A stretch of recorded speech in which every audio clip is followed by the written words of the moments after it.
On ouvre une page politique maintenant avec l'exposition Grenoble Factory qui fait des remous, censée présenter les progrès urbains réalisés par la ville depuis 20 ans.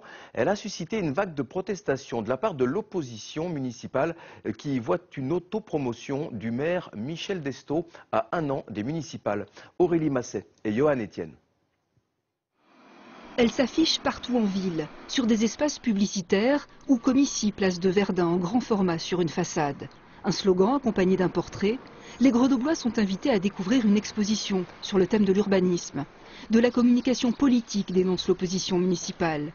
Elle reproche à Michel Destaut de vanter son bilan sous couvert de cet événement.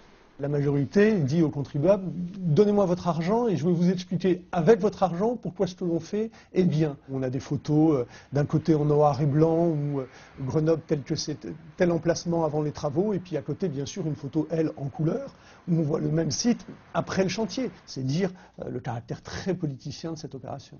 La polémique a gagné les réseaux sociaux. Dans une parodie de l'exposition, Europe Écologie Les Verts épingle le maire de Grenoble sur la question du cumul des mandats. Au nom du groupe, Olivier Bertrand lui a aussi adressé cette lettre, assortie d'un rappel au code des collectivités territoriales. Nous lui disons, monsieur le maire, donnez-nous d'abord les chiffres exacts du coût de cette campagne de communication.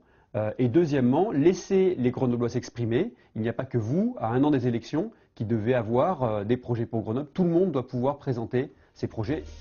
Grenoble Factory a coûté 250 000 €. La municipalité ne fait pas mystère de ce chiffre, dans la moyenne selon elle pour ce type d'événement. Alors que s'amorce la révision générale du plan local d'urbanisme, elle prétend vouloir informer et susciter le débat sur la question de l'habitat. Rien de répréhensible, estime son porte-parole.